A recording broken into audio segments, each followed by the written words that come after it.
Sorry, I just forgot that I was going to record the session. It is being recorded. I have just pressed record. Sorry, Georgina, carry on. Oh, no, it's fine. That came up yesterday in a meeting I was in, and I hit leave meeting button by mistake. Oh, no. So I managed to kick myself out of my own meeting. So thank you for not leaving. Hi, apart from not being very good at technology, my name is Georgina. I run Pebble magazine, which started about 5 years ago. So we are now one of the biggest sort of sustainable living magazines based in the UK. We're all online. You can find everything at pebblemag.com, and we cover everything from sort of ethical fashion right through to eco travel, through to, at the moment, everything to do with sustainable Christmas and also COP. So they're the two massive issues that we're working on. And also we launched a community platform called Ripples earlier this year, which is on Mighty Networks, which is like Facebook, but better, with lots of virtual chats and book clubs and lots of other fun things.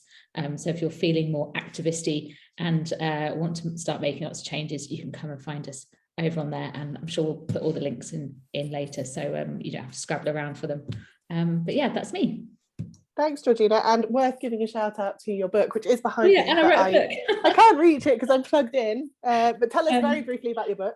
So yeah, I also had a book out back in January, and I still haven't worked out a good way of putting it in, other than it sounds like really like self-promoting.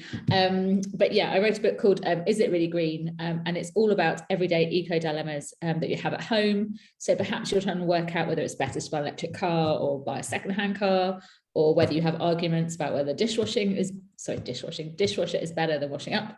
The book is designed to help you work out what's greener at home and to break it down so that you can start tackling all of the issues at home. There's a lot around insulation of heat pumps also in there. So obviously that's very topical this week. So yeah, you can check that out, and you can also get it on Audible. Brilliant. Thanks, Georgina, and thank you so much for being here. Jo, tell us about you and your work. Hello everyone, I'm Jo. I run Where Does It Come From? So I set up Where Does It Come From in 2013, and that was kind of in response to basically the lack of connection within the fashion industry and clothing industry. So Where Does It Come From?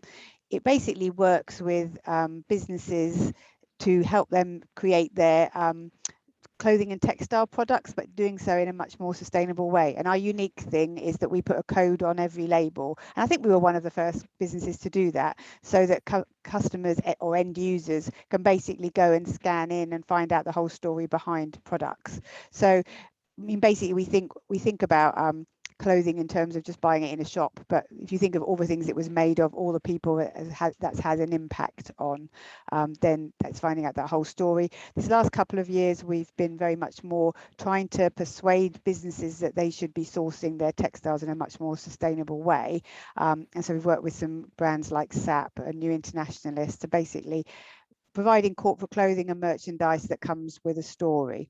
And we make our clothing by working with social enterprises all over the world, so that we know we have positive impacts, and we share those impacts with our customers. So that's what I do on the business side, but I also speak and write on the subject, and we just started a podcast up this year as well to talk to some inspiring people about things they're doing to try and change the world. Amazing. Thanks, Jo, and welcome. If you are here in the audience, please do feel free to introduce yourselves in the chat, share your website links, social links, that kind of thing. Tell us a little bit about what brought you here today and the topic of greenwashing. That would be great as well. For those that I haven't met, my name is Shan. I run Ethical Hour, which is a community for ethical and sustainable small businesses, which started several years ago now, really around this idea that if we all make small changes in our lives, in our shopping habits, in our businesses, we could have a big impact for the planet. And on that journey, I think so much has changed since we kind of started, and we've kind of obviously all started making a lot of changes kind of in the wider space as well. I'm very aware that we here today on this call are probably going to be in that green echo chamber a little bit, so we were probably ahead of the curve with that. But in general, you know, big action on plastic, big action on climate, it's in the newspapers all the time now, it's in the media. But really that change needs to be coming faster. So one of the things that I've been working on very recently is also a book called Buyer Beware, how to buy better, consume less, and start creating real environmental change. And that really looks at greenwashing as a topic, how that is affecting the sustainability market and how it's kind of watering down what sustainability means, which is then preventing action. So my background's in marketing, which is where I come at the greenwashing angle from. But it's really interesting because I think that the three of us have got a kind of view across different industries, and I'm sure everybody in the audience has different industries that they're working in as well. So I think collectively today what we can do is have a really vibrant discussion about greenwashing and how to prevent it, and hopefully come up with some really practical actions that we can all take away from this to go away and be a bit of an activist. I know that word has a lot of different meanings and can be quite loaded in some ways, but really just going away and taking action, and preventing greenwashing as much as we can. So let's talk a little bit while everybody's introducing themselves and we're kind of talking about what greenwashing means to us and things. When did you both become aware of greenwashing? What was like the light bulb moment that made you think something needs to change there? What happened for you? Jo, do you want to go first? Yeah, sure. For me, it all goes back to finding out more about supply chains. So when I started off many years ago, 10, 15 years ago, by asking the questions that I eventually named the business after, of where do things come from? And when you start delving down, I'm sure many of you have done it as well, you start looking at your labels and finding out where things came from and understanding about all the processes that went on behind things. That was a huge educational process for me.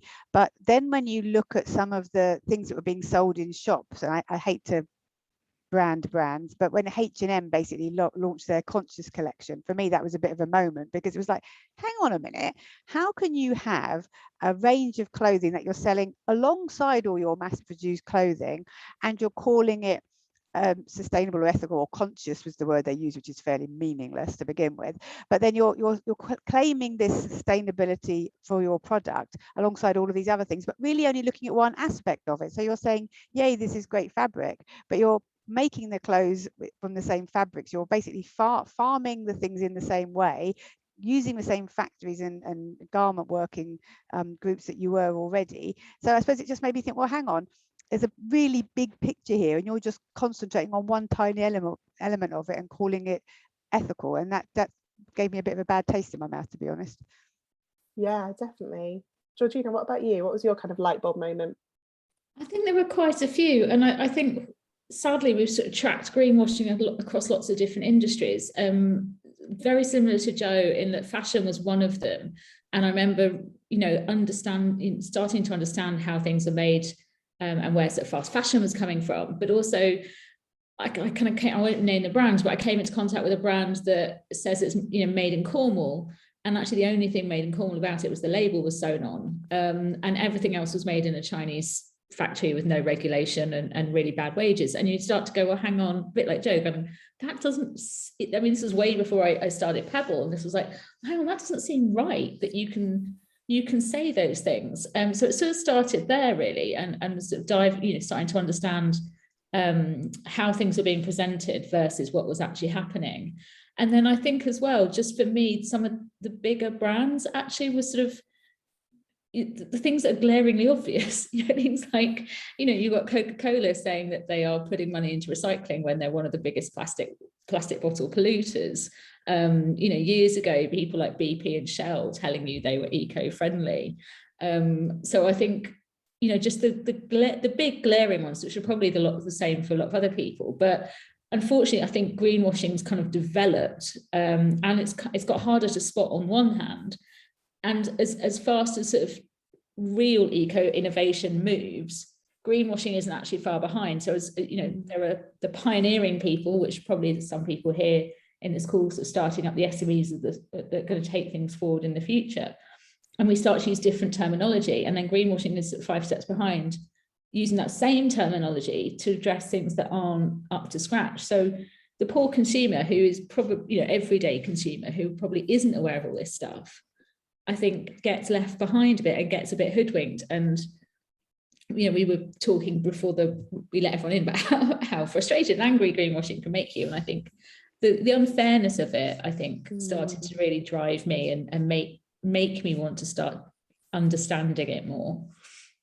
Yeah, I agree with that. And I think even if you are very up to speed, you know, if you work in sustainability or you're very passionate, if you're an ethical consumer magazine subscriber or you follow this stuff in the news, you know, if your knowledge is a bit further ahead than the average consumer on the street, it is still exhausting to try and screen every single purchase. And we've again, in our echo chamber, a lot of us will have gone on that journey and decided we need to buy less, because obviously that is the most sustainable option, but you still do have to buy some things. And in order to do that, you then have to go through this whole big research process for every purchase. And I think where I got to on this journey was that I was just sick of that responsibility always being put onto the consumer, that brands can just say anything and do anything. Corporations exist predominantly to make a profit, so they will do that in the easiest way. And actually the easiest way for them, probably up until now, because we'll get on to how the landscape is changing and the regulations that are coming, and you know, things are changing for the better, so it's not all doom and gloom, but we're in the doom and gloom bit of the show, I guess. But the bit that really got to me was just that responsibility was always on us, and we don't have time to do that. But then what's happening is that's really watering down what sustainability is, because you have got these big brands with conscious collections, you have got brands really pushing recycling. Coca-Cola is a really good example of that. Whenever you talk to them, or a really bad example of that, but whenever you talk to them about their sustainability, they really push the recycling message, but they have outrightly said the words, we will not stop making plastic bottles because consumers want them. But if you didn't make them, consumers wouldn't want them. What they're doing is using advertising and marketing and manipulation to make us want things, and then they're watering down and saying, you know, conscious and ethical and sustainable, but they're controlling what these words mean, and they're creating a very narrow view. There's a real gap between what is theoretically possible, which allows people to put words like recyclable and my two biggest bugbears at the moment are biodegradable and compostable, onto packaging and onto products, and then what is actually possible in our country right this minute based on where you live. And I was doing some research for another talk the other day, and you know, you can put like on soft plastic, you can put it can be recycled, so you can call it recycled, you know, these materials can be recycled, and you can flag all that up. There's only 16 places it can be recycled in the UK, and it's very unlikely, like the percentage of soft plastic that actually gets recycled is tiny. So it's not just the sort of it's not just that waters down the sustainability, it's there's a huge difference between what is possible practically and what is possible in theory. And I think, you know, people buy products based on what they assume the best case is, and often that isn't the way. And brands know this. They're not daft. You know, calling something biodegradable when actually it'll only biodegrade in an industrial composter that is 52 times the heat of your compost in your back garden. You know, it wastes that goodwill that people have to buy those products in the first place. Yeah. I was going to say, completely following on naturally from that, Georgina, it's all about trust, isn't it? Because I think so many people trust the brands that they buy from, and they believe that these things are true because they trust those brands. So you've got a good relationship with a brand from over the years. You completely think that they're doing all the right things. You completely believe when they say it's biodegradable and when it's not. And to actually question what those brands are doing is actually beyond most normal consumers, because they're so inbuilt into this relationship with the brand that they must be doing the right thing, and if they weren't doing the right thing, then legally someone would be stopping them. And so talking about the words, you're saying the words that have no real legal meaning, they feel that somehow someone must be ensuring that they do have some legal meaning, so it must be all okay. Yeah, I think you're right, Jo. Co-opted against us almost, aren't they? They're the words that we all use in this community to mean doing something for the planet or finding some balance, or, you know, not, you know, they're positive words. And then to have them co-opted by brands and who waste that trust, trust is a really, that's the word I was reaching for. It's a really good word, Jo. I think, you know, it gets harder to spot and more insidious. Another, like plant-based plastic. Yeah. You know, still plastic. Yeah, but it sounds exactly. great. Exactly. The other ones I love are when trends develop. Yeah, so we're all on the same wavelengths. I was about to say it's the areas that people feel most strongly about at a particular time. So one that really gets me is, and I won't name the brand this time because that was a bit naughty last time, is British grown cocoa. and that is trying to jump into this whole thing of buy British and everything. And of course we don't grow cocoa in the UK, so it's British grown because maybe the person or the company owns that particular plantation out somewhere in the Caribbean or Africa or something. It's not actually British grown, but people go in there thinking, excellent, I'm buying British grown chocolate. Which is problematic for a whole host of reasons. But I think so much of this is based on assumptions. Like when you look at that, there's so many assumptions around British as a brand, again, a brand, and what that means, you know, made in Britain. And like you said, Georgina, for clothing and things, it only has to be finished here. It doesn't even have to be made here. You know, saying British grown, again, there must be loopholes that they can get around saying that because it's an unregulated term. But you don't go into the shop because you're just in that habit mode, you're time poor, you're going into the supermarket, you know, you've got 50 other things going on, your kid's probably having a tantrum. You don't stop to think, hang on, we don't grow cocoa in this country. Like we just don't engage our brain, do we?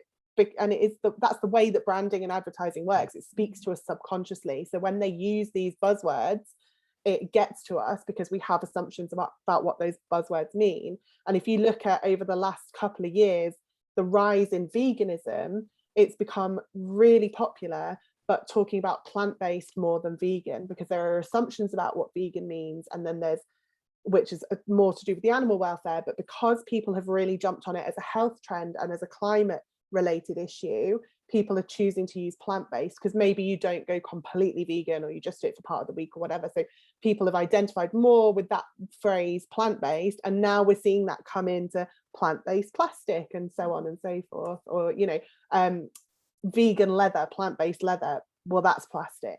So yeah. And it's how do we navigate this? It hides so many other issues. And we've been doing quite a lot of skincare sort of content this year on Pebble, and we've produced lots of guides and things. But there's an assumption that vegan and cruelty-free mean the same thing. They don't. Cruelty-free can still have animal products in it. Vegan, if something's labelled vegan in the skincare world, it doesn't actually have to be cruelty-free, which kind of boggles your mind. And then you've got natural, which arsenic is natural, but I don't want to put that on my face. So. Yeah.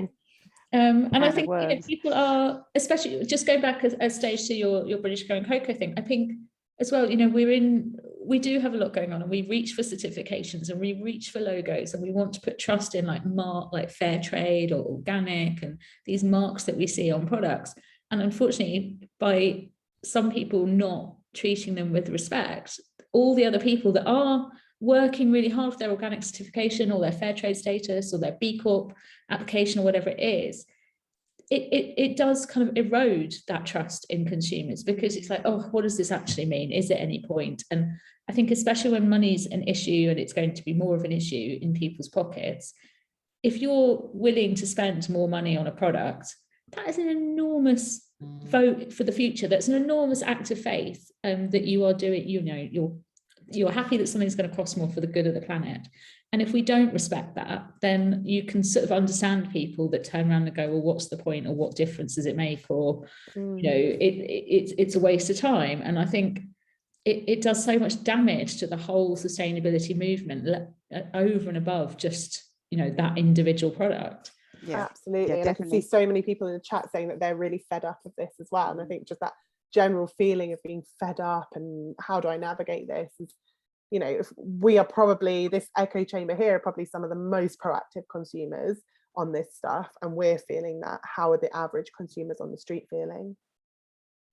Yeah, it's very difficult dealing with businesses as well, because, you know, especially small businesses, because you've got those same kinds of buying decisions to make and the same kinds of budget issues. But we find quite often, if we're talking to, we spoke with a potential customer last week, and we explained everything that we could do to make them bags for a conference, and, you know, they're all hand woven, hand spun, blah blah, all of that. And they said, well, actually, no, we've had someone come back to us saying they can do exactly the same thing for significantly less. And I was saying, no, it's not the same. You know, it's not the same. If they're going to somebody who's got a ware-fat house that's already full of 10,000 organic bags, that's not the same as creating bags completely from scratch and the zero waste side of it and all of that. So I think there's a whole education thing there for businesses as well as individuals. And there's quite a lot of comments in the chat, people wanting to make their businesses greener and verify their supply chains and, you know, look at their carbon footprint, carbon auditing, and that's not easy either. So it isn't just the relationship between consumers and products or consumers and brands, the relationship between all of us as business owners and our supply chains and everything else we're doing. And what has been I find quite upsetting in the last couple of years is there seems to be more greenwashing within the green industries that are set up to offset our emissions. There's an awful lot of variation in what people are doing and the quality and the costings in a lot of sort of offsetting and tree planting and other industries that really only exist because people want to make their businesses greener. So you kind of, greenwashing doesn't have to be done just by the big, evil big corporates. I think there's a sort of, you find levels of it everywhere, unfortunately, at the moment. Yeah, and you do have the accidental and then the kind of on purpose, don't you, as well?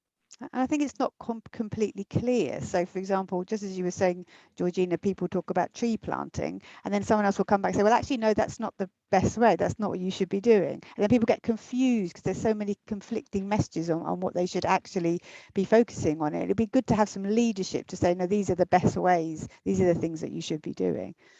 Yeah, definitely. Simon's made a really good point in the chat here. Thank you, Simon. That, for example, plastics, not in themselves bad.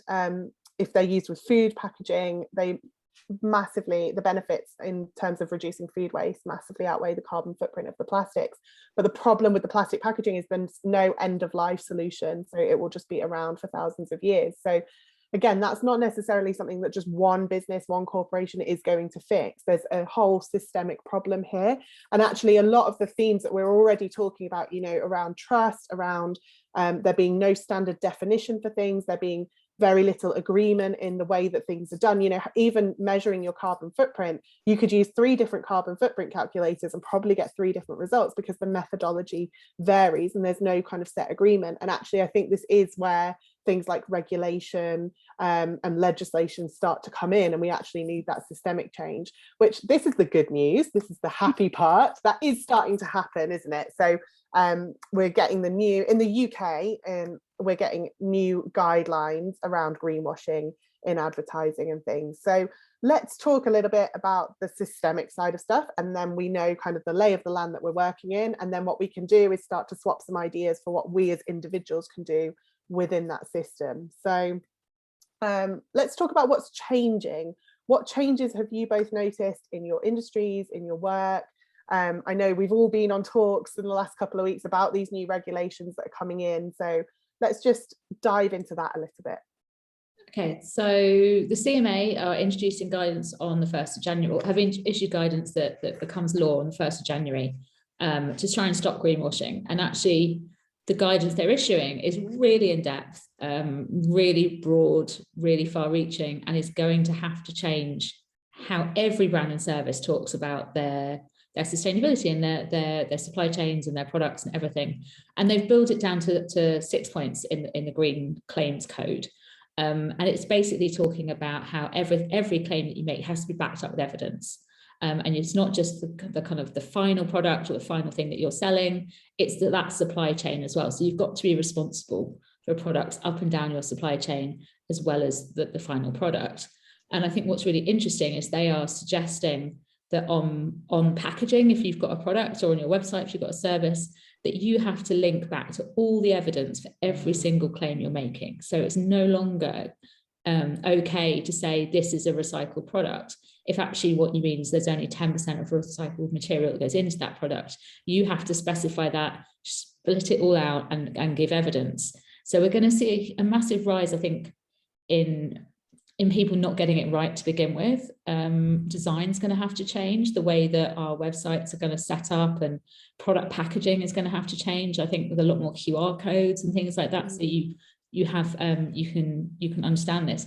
And they've also made it really clear that the language used has got to be, it's got to be clear for the average consumer. So there's no sort of hiding behind, really complicated jargon. Yeah, absolutely. And there's also the comparisons, which obviously is one of the big kind of sins of greenwashing. If you haven't come across them before, the 7 sins of greenwashing are well worth a look at to kind of really understand some of what's going on. But, not saying things like, this shower gel is good for the environment because it doesn't have microbeads in, when microbeads are banned. So that's irrelevant because everything else on the shelf shouldn't have microbeads in anyway. So just to run through what the 6 principles are, I've shared the link for everybody there. Must be truthful and accurate, must be able to live up to the claims they're making about their products, services, brands and activities. I think that's really important because that's the whole company as well. So that starts to tackle the issue, Joe, that you were saying about where they've just got one capsule collection that is ethical and sustainable because it uses 10% organic cotton. That's going to start tackling that. It's going to be about the whole company. Must be clear and unambiguous, and must not omit or hide important information. Must only make fair and meaningful comparisons, must consider the full life cycle of the product. So Simon, that comes back to your point about the end of life. Businesses must consider the total impact of a product or service. Claims can be misleading when they don't reflect the overall impact or where they focus on one aspect but not the other, and must be substantiated. So like you were saying, Georgina, being able to give credible, robust and up-to-date evidence. So Joe, that must be really exciting for you because obviously you kind of pioneered the QR codes and giving that traceability and that transparency. How are you feeling about this? I think it's amazing. I mean, I suppose maybe one thing you asked earlier about what's happening sort of lately is there has been so many questions lately. If you think about when Georgina started Pebble and I started Where Does It Come From, you started Ethical Hour, we were a bit out on our own, weren't we? We were kind of speaking, probably just the 3 of us. No, there was quite a lot more people there as well. But so one thing that has been really exciting recently has been just a huge amount of conversations that have been going on and people coming into the cause and everything. So this is the next stage from that, isn't it? Actually having that actual data. I'm a very data driven sort of person. So having that, all that information that's actually there. I'm also curious, as Georgina was saying, about the design side, because I mean, I know from when we've done it that trying to get all the information you can onto a label and then trying to get all that information even linkable onto, so where someone will actually enjoy reading it and not get turned off by all of the detail. That's one thing. But I suppose my slightly more cynical side is, how much teeth is this going to have? What's going to start happening when people are making claims, and how much resource is going to be put behind this to make sure that some of this can get followed up? I guess we'll wait and see on that one, isn't it? Yeah, it's going to be such a huge shift to be able to police that, and you're absolutely right. I know we've got Sabina on the call from Scratch, and she will have a lot to say, I'm sure, about copywriting for change and user experience and things. But it's going to really change that whole landscape in terms of how we convey quite complex information to time-poor consumers. Definitely, and I think we're going to have to get a lot smarter and a lot cleverer about how that is conveyed. But I mean, just going back to the consequences of not doing it. The Advertising Standards Authority and the CMA are making quite clear. I mean, again, let's take this with a pinch of salt. We don't know how many resources they're going to throw at it, but they are looking to penalise people financially that don't meet these standards or that fall foul of these standards. So I think whatever business you're in, whatever scale your business is at, this is a time to put those sustainable claims through your own audit and make sure you can, hand on heart, know where everything is from, and you've done all of your own due diligence, because there's no longer going to be, we're moving away from that sustainability sort of tag at the bottom of people's websites. There's a dry, dusty web page that people haven't updated for 10 years. These claims should be front and center, because that is what's driving a lot of purchasing nowadays. So hopefully this will really start to change things sort of more holistically, I think. Yeah, and Andrew said in the chat about having successes complaining to ASA Advertising Standards. So Andrew, perhaps when we get to the Q&A section and we bring people on, maybe you can tell us a little bit more about that and what that process was like for you. What you mentioned ASA, someone was also telling me the other day that they are also bringing in guidance. Have you guys had this? So the ASA are bringing in guidance for TV ads and... Oh, I see, yeah, because there's been such a rise in just complete greenwash, and I think where it gets complicated is that, and this is a bit of my concern with the new guidance, is that as consumer trends and knowledge move on, so does the greenwashing. I mean, Georgina, you spoke about this earlier, but greenwashing used to be that BP rebranded as BP, Beyond Petroleum, and painted all of their forecourts green. and that was that, and everybody just assumed, you know, put a sunflower in their logo. It's much more sophisticated than that now, because we see through that. We think, okay, that's leafy and it's brown paper and whatever. That doesn't actually mean anything. That still plays to our assumptions of what green and eco look like. But I think where my concern with this is that we've got to, transparency is the starting point. We've got to have that data, we've got to do that reporting, but that still relies on the very time poor, overwhelmed, frazzled consumers to go and dig into that and understand that. How do we make that easier for them? I think the proactive, what this is going to do, in my opinion, is it's going to change supply chains, because the businesses are going to start looking at each other, because they're not going to want to be working with anyone that's falling foul of this. So that will trickle down, but that's going to take time. And obviously this is an issue that is very, very timely and needs action now. So how do we accelerate that? How do we take action on that? And as probably the proactive community that we are around this, how do we help accelerate that and help other people come on board? I think, you know, Pebble was built on the idea of positive storytelling, and that's definitely where we're staying. You know, it's for us, it's far more impactful to encourage people with sort of desirability and stylishness, and, you know, not the sacrifice or the doom and gloom. But I do think there's a role in social media for actually calling out brands that aren't up to scratch, and not in a kind of, you know, no for cordoning trolling or anything like that. But, you know, if you're switching from one brand to another, say you're switching from a high street bank to a more ethical bank because you want your pension invested not in fracking, I don't think there's any harm in sort of telling that brand why you're moving, and putting pressure on them, because ultimately the bigger brands, their profit margins, their profit that they share with the shareholders is down to us. It's down to the products that we buy and the money that we spend with them. So I think there is actually a space for talking about why you're moving, or what you're swapping to, because we all have friends and family, we all have networks, we all have work colleagues, or, you know, communities that look at what we're doing. And I think now's the time to, if we want to combat greenwashing, then we need to start talking about it, about what's good, what's bad, and who's doing it well and who isn't.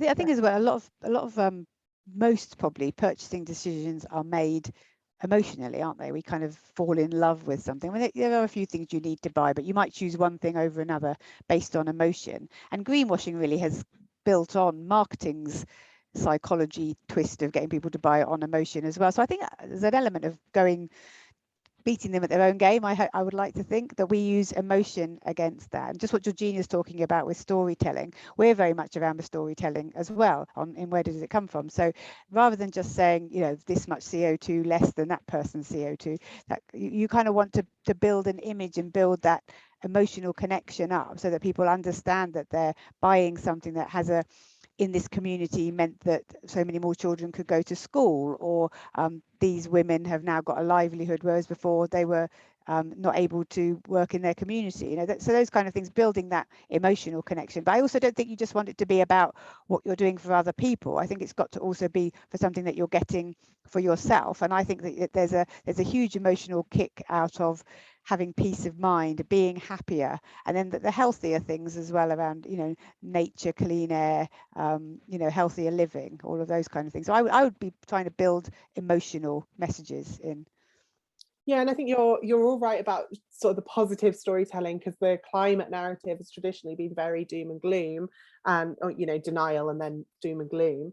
But actually, I think what's happening now that we've had the IPCC report and we've had that big swell in kind of mainstream interest, I think there's a little bit, what I've certainly felt in the sustainability community and in our echo chamber, is a little bit of burnout, a little bit of that fed upness, a little bit of that low energy, because we're kind of all feeling, well, we've been saying this for years, now you're taking notice, but the action is still not happening, because obviously that takes time to filter through. We do know that, we know the reasons for that, but there's a little bit of that kind of flat energy. And I think sometimes consumers get that as well. You know, we've talked about it with recycling. A big one with that was when we suddenly had all those news reports that it was just being shipped off to Turkey and it was being burnt, and everyone goes, well, what's the point anyway?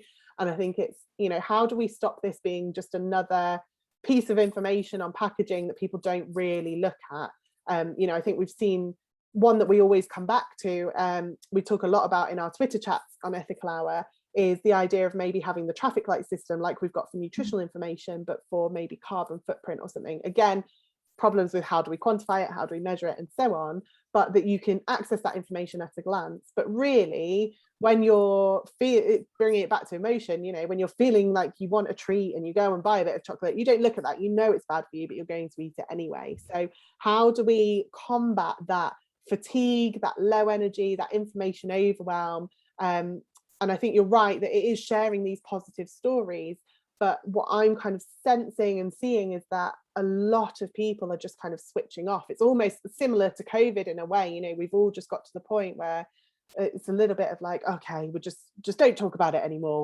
We're all tired of talking about it. Well, how do we overcome that? It's a really good point, because really good point mentioning COVID, because none of these things happen in isolation, right? We're all battling all of these things all the time. So, you know, you're concerned about greenwashing, you also concerned about COVID, you're tired because we've all been through a pandemic. You know, everyone's battling their own problems in their own lives in every direction. And I think coming out the back of where we are, you know, the back end of 2021 is not a particularly fun place right this minute. So I think people across the board are struggling to cope with all of the changes and all of the concerns and the issues.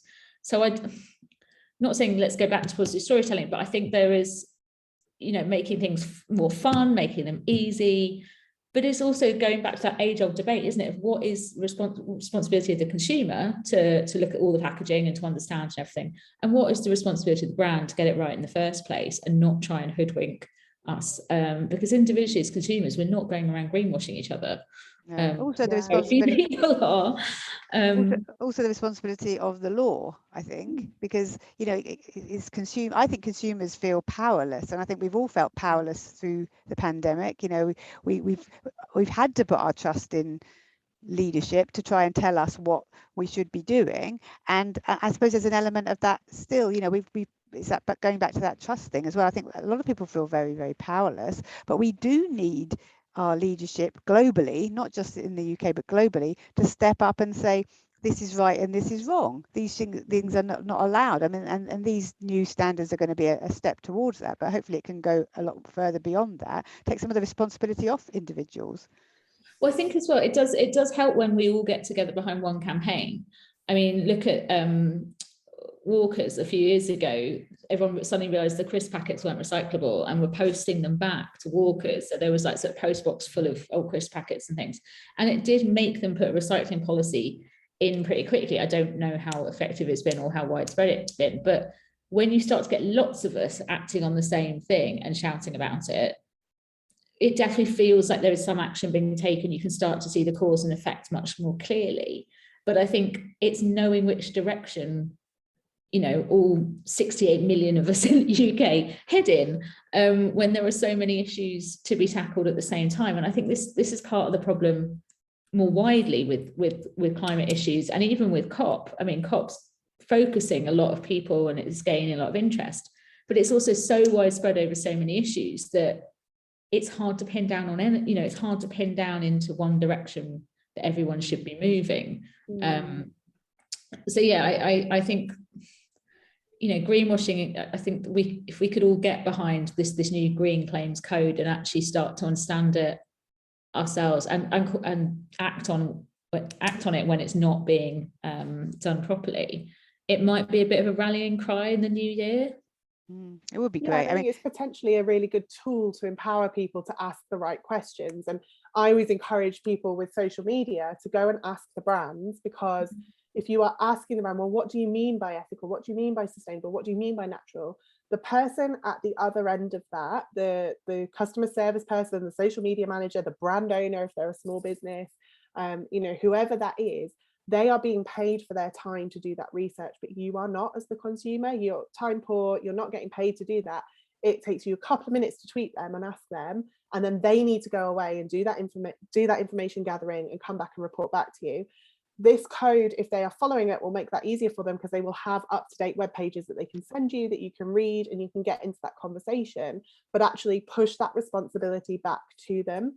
But I think a few people are kind of touching on the systemic side and, you know, the problems here that actually consumerism as a whole is a problem, so we should be consuming less, absolutely. But I think when, you know, talking about COP and things like that, there's an extra layer of greenwashing that we haven't really talked about yet, which is the lobbying that big oil are doing. And if you look from a marketing point of view, there's real similarities between the tobacco industry and the kind of end of life process that they went through, long and drawn out because of all their lobbying, when it was suddenly, you know, everybody did cotton on to the fact that it was really bad for our health to be smoking, and we don't want their adverts, and we don't want them involved in health policy and everything else. But that was a long process. I wrote an article, I think at the beginning of this year or the end of last year. Time is meaningless now because pandemic, but I wrote an article that drew those comparisons between the lobbying of the tobacco industry and the lobbying of big oil. And actually they're using the same lobbyists, it's the same companies, it's the same people, it's the same tactics. And it's really, really dangerous because they are getting seats at the table at COP. They are influencing government decisions, they're influencing policy. And what as consumers do we do about that? How do we push back on that? And, you know, there's so many layers to this that, Joe, you said earlier, feeling powerless, it really can make you feel powerless. So, yeah.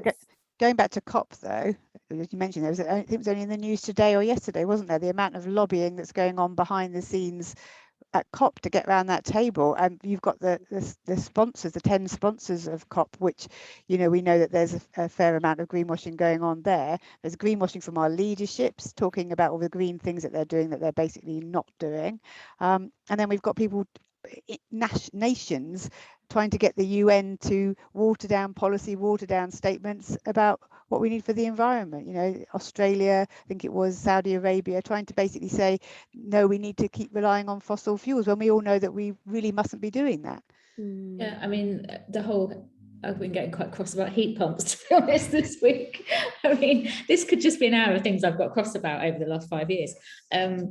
But yeah, I think there's a greenwashing kind of from a government level down gets involved when we want an easy answer, and someone's very prepared to give it to us. You know, we want a quick fix, and generally the answers we're given are greenwashed because it's too, you know, it's too expensive or too complex to actually fix the problem properly. And I think the whole COP debate it's really depressing. You know, we've got the whole world coming together, sort of being told this is the last chance to kind of avoid a catastrophic temperature rise, and actually a lot of the press is tied up with, you know, who's lobbying what kind of underhand deals are going on. You know, I think it can feel a bit much. I'm trying to find the right word. Without swearing. Yes, and keep it clean. So let's turn it around. So we thank you both. We've got a really kind of clear understanding there, I think, of the lay of the land in terms of the systemic problems, the lobbying, the right down to individual brands and their behaviour and the changes that are coming. Let's open up now. So what I'm going to do is enable all of our audience to unmute themselves, turn their videos on if they want, turn their sound on. What we'll spend kind of pretty much the rest of the time doing is having a bit more of an open conversation with you all as well, particularly focusing on any successful campaigns you have run or been involved in, successful examples of calling out greenwashing where it has led to change. If you've got anything like that you would like to share, then we would love to hear it. We're going to try and make this practical and action focused now. So obviously there are still big debates to be had about what the right course of action is, but let's move into the action stage now and start brainstorming some of those ideas. So I'm just going to make it possible for you to unmute yourselves and start your video. Of course, if you don't feel comfortable doing that, if you're just listening in the background, you want to just observe, then that is absolutely fine too. If you're more comfortable still using the chat, then no problem at all. But you are very welcome to come and say hello. We would love to hear from you. Hi, Andrew. Hello. Nice to see you. So Sorry, I'm just finishing reading the last of the chat, but I think I've got there. So you've had some success challenging through advertising standards. Yes, I won't mention the name, but a company that have been heavily advertising through leafleting and things for years were making misleading claims about the energy efficiency and cost of their heaters. and I found out they sell their heaters through the way that double glazing used to be sold. You know, don't tell you the price, turn up at the house, put a lot of pressure on people, say things which aren't true. And I've had two successes. They've two successes with the Advertising Standards Authority over the years. And I'm just about to make another complaint about a company which has remarkably similar leaflets, and I think are making misleading claims as well. Unfortunately, I've realised from looking at forums that a lot of householders really don't understand that much about heating and energy and insulation and how electricity works and how we pay for it. So, as I say, that's one way to go. If you find something you don't believe is true, check out the facts and complain about the advert. Absolutely, Well that's fantastic. Well done, and thank you for Would it spending be time on useful that. just to share, Andrew, how you contacted the ASA? Did you email them? Yeah, no, it's quite straightforward. You can, as far as I remember, you just can do it through the website. You just go to the ASA website and you fill in the boxes that are required, and they like to. And if you've got an example, the easiest way sometimes is if you've seen an advert in a paper or something, just photograph the advert in the paper or magazine and send it as an attachment. So for someone who's not that good with technology, it's relatively simple. Yeah, and I think that's the really brilliant Stop Funding Hate campaign, isn't there? Which is the kind of similar principle that trying to get to the advertisers rather than the publications, where kind of racism and anti-refugee messages are being put into the media, and actually just snapshotting it and sending it to the advertiser and saying, look, as your consumers, we don't agree with the message of the platform where you're advertising. And I think we do have the technology now to quickly snap photos, jump onto social media, send an email. I think sometimes there's a perception that activism is just one thing, or it's very time consuming, or you have to be a certain type of person to get involved in it. But actually, there are things that all of us can be doing that don't require that much time and energy, and you know, when we share collectively and do that and have these conversations, then it inspires more of that action, which is great. Because all the people in the world that are misinformed about things have been misinformed through the media and advertising. That's when they get their information. And what fascinates me, I watched a documentary about the promotion of fast food in relatively poor countries like India. And the people just believe that. They just think, well, if a company's trying to sell something to me, it must be good for me. Couldn't possibly lie about it, could they? Exactly. And Sabina makes a really good point. Sabina, you're very welcome to come on if you want to. But kind of getting to the root of that, consumerism being the problem. Hey, Sabina. Retail therapy. Let's talk about retail therapy. That's a really good point. Thank you, Andrew. That was brilliant. Right. Okay. Yeah, happy to say something about that. Hi, everybody. So I'm a copywriter. I'm also a member of the Ethical Move, and we work to improve the standard of marketing in general. And one thing that I come across again and again is that talk about consumers, and how if we view ourselves primarily as consumers, we actually miss the point that we are more than just consumers. So it's all very well, and you've put those links in the chat, Sian, about how companies want us to think about how we consume and drive down our personal carbon footprint, when in fact the problem is systemic, and they don't want us to look at the big picture and make any changes to the system that they're benefiting from. So we also think at the Ethical Move that consumerism is the problem. It's also the problem behind environmental issues. So if we change the way we consume in general and drive that down and work against those forces that are trying to get us to buy more and more and more, replace goods ever more often, then that's going to be good for the environment and for society as well. And that's more than just marketing, really. It's also marketing a certain lifestyle where we're busy, we actually take our full diaries as status symbols. It's to be expected that nobody's got time to cook from scratch, and so we have to buy a lot of stuff that's packaged in plastic because nobody's got time for any of that. And it's it's more than just the individual purchase that we make. It's actually the way of life that we subscribe to that I think we need to change. And we won't be able to do that as consumers, but we have a choice of how we want to view ourselves. We can be activists, like you said, or we can, just be citizens and vote and canvass our MPs or wherever you live and what they're called in your country. So that was the point. A really important point. Thank you, Sabina. Thanks for sharing. And I know there was talk in the chat about end of life. Simon, you were touching on kind of end of life of products and packaging and things. And somebody, I've kind of forgotten who was saying it, but someone was saying about moves to the circular economy and things. So yeah, I think that's really important that, again, we're thinking holistically about the whole system that we're in. And there is legislation around end of life as well, isn't there? EU guidelines coming in around products not kind of, tech products in particular, not dying just so that they have to be upgraded and things, because obviously we had the scandal. Was it Apple that was shortening the life of batteries so that people would upgrade their phones in line with the latest brand coming out and things? So yeah, really important point. Thank you. Has anybody had success on issues like this writing to their MP/political representative, whatever they're called, where you live? What's our general experience of? So I talked about this yesterday. I have an example, but it's not an eco example. But I actually found, I'm also in non-eco world caught up in the cladding scandal, and have been trying to battle on that front. And actually, I ended up asking for a meeting with my MP, rather than writing them letters, which they don't, sometimes don't respond to, or often they don't respond to. And even it took me a couple of goes, because they sort of, I think they refuse you until you try a couple of times. But I reminded my MP that actually it's my constitutional duty to be able to meet with them at some point at the surgery.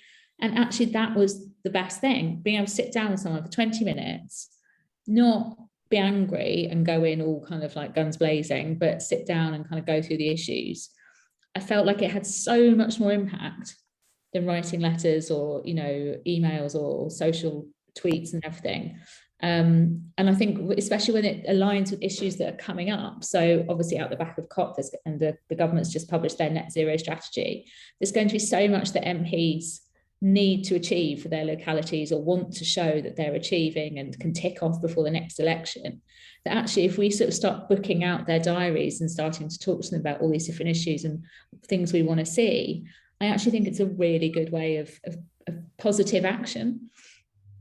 Yeah, I agree, Georgina. And I think, Joe, we've talked about this previously at different events, but I think it's really important to remember that MPs and political representatives aren't a subject expert in every single subject. So you might be really lucky that you've got somebody who is an environmental expert. Unfortunately, for my sins, the head of our council is an economist and is really just diehard. Cars are the way forward. The economy must be preserved at all costs. I regularly tweet him donut economics and extracts from that, and have offered to send him a copy, and will not engage with me. Thinks that environmentalism is just pure socialism and to be completely looked down on, and a bit of a dinosaur, really, to put it politely. But trying to engage him is really, really difficult. But knowing what his background is, knowing what angle he's coming from, knowing that he's looking at it through an economy lens, means that with some of my expertise, again, I wouldn't say I'm necessarily the biggest expert on the economics of it and things, but the things that I've been reading, I can then go to him with information that's going to grab his attention, because he is just not going to come at it from the same angle that necessarily I will. So I think sometimes it's understanding who our representatives are, what their agenda is, and then finding a way to cut through with that message. One thing I did want to give a bit of a shout out to is the Craftivists, which I'm sure many of you are aware of. They've got a really good campaign around making canaries and sending them to your MP to try and engage them in a different way in the run up to COP. So do check that out. Again, that's just another way of just looking at activism as something different. What Sabina was touching on about slowing down, changing the pace of our lifestyles, changing the pace of our consumption, and seeing activism as something kind of gentle and restorative that we can do, but finding a way to engage with our representatives as human beings, and breaking down that divide. I think that's really important as well. I think as well, they will be targeted. I mean, there will be certain push buttons that are being talked about in Parliament, and that they're going to be questioned on, and we have to kind of hook into that to give them the information so that they can use that in a way, unfortunately, that makes them look good. You know, so they're going to want to say, oh yes, my constituent so and so. So when you were running your campaign, Sian, on female representation at COP, that's probably one of the very few letters that my MP actually responded to of mine, because he could see that that was something that he could then do something about in Parliament and look good from it. So sometimes you have to think about what's driving them and go on the back of that one as well, which is quite important. Talking of your other campaigns and craftivists, I was speaking at a WI event last week, and they've crocheted, I think, millions of these little tiny green bracelets that they're asking people to send to their MPs, and they're called no loopholes. So there's a little letter that goes with them. We don't want any loopholes at COP26. So I thought that was a really good campaign. So if you see one of those, post that off to your MP as well. That's a really lovely word, like such a nice way of phrasing it. Yeah, I think all of these things are just really clever ways that we can engage, and maybe people that wouldn't, you know, typically engage in kind of going out to protests or whatever can still get involved. So I think the more we talk about it, the more we kind of spread the word is really positive. And I think Arshad's saying in the chat, you know, the current government in particular are very keen on what makes them look good. That's very true. I think where we are a little bit stuck in the UK, it's very UK specific, but obviously our next general election is not for quite a while. So actually what happens between COP and the general election, in terms of, at the moment, they're not caring so much about what voters want in particular, because they're not in an election cycle. I think our big opportunity as citizens will be when that election cycle comes around. But I think what we need to be doing now is organising, having these conversations, discussing this, and sowing the seeds of, you know, we are going to hold you accountable. We don't want loopholes. We don't want lobbyists at the table. We don't want platitudes and things. We want actual action to happen. You know, and hold them accountable when it comes to that time when they do care about who's showing up at the polling stations.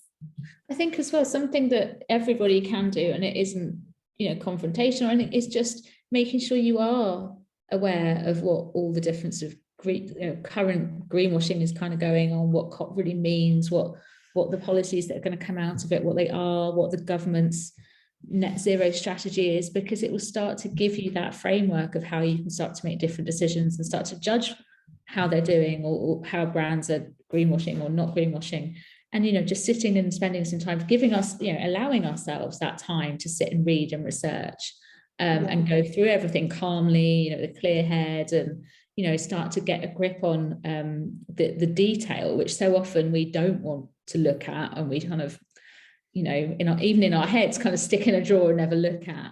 But to me, even that feels like an activist thing to do, because so often we're only told the headlines, or, you know, more and more we only look at the headlines and we don't dive into detail. So actually just starting to read things in a different way can feel quite challenging. Yeah, and check your sources as well. That's the other thing. There's going to be so much, especially over the next few weeks. There's going to be so many bits of information being thrown at us. Check where it's coming from, because I think one problem with reading things on social media, you know, you end up with loads of conflicting pieces of information, and some of them aren't real. You need to actually be going to the UN site and checking the actual facts of what's coming along. Definitely. Andrew, jump back in. You've put your hand up. Yeah, I think someone's already mentioned in the chat about consumerism in general, and there's a certain well-known newspaper which often carries a 2-page advert spread, and they have like a theme, like might be education, and one of the themes they have is green. And I look at these pages and I'm thinking, a lot of these products, I just don't need any of them. So they might be the absolute greenest, whatever it is they're trying to sell, but it's still consumption. So you can make the greenest, most economical 4x4 vehicle, and if you don't really need a 2-ton 4x4, it's not that green. And it's the same with a coffee cup. You might be claiming you're making the greatest coffee cup ever, but if we can manage without that coffee cup, we don't need to buy it and transport it. And the other thing, Andrew, most of those adverts will be companies that have obviously paid for that advertising, which, you know, is part of the consumerist model. A lot of smaller businesses and social enterprises can't afford to pay the sort of £1,000 or so to get into those newspapers. And I do think that comes back to Sabina's point about rethinking our role and not thinking of ourselves as consumers first, because actually a lot of the solutions to that are community based. You know, it's bringing back kind of sharing and lending things to each other, and you know, not just transaction, not just buying new, but actually things like the library of things and, you know, those kind of solutions. But we're so busy that we don't have those connections with our community. And I think that's where we're at a point in time where we've got a real opportunity to do something about this, because we've got two sort of things colliding. We've got the urgency of the climate crisis making people rethink and want solutions and, you know, want to take action, and we've got the pandemic, which has made us very aware of who our neighbours are, made us reconnect and made us see the value of community. So I think there's a real opportunity at this point in time, but the danger is that marketers like me in my old life and advertisers, we're sneaky. We will take those opportunities and we will use them to sell you stuff. So advertisers and the advertising industry and big business is spending a lot of money trying to turn that opportunity into the opportunity to sell the solution. And I think it's a little bit of rebellion that's needed, that actually we go, no, we don't want to buy the solution to this, we want to find a different way. Well, that's it. I think as well with I read something really good recently following on that. The best things in life are not things. I'd agree with that. Yeah, I agree with that as well.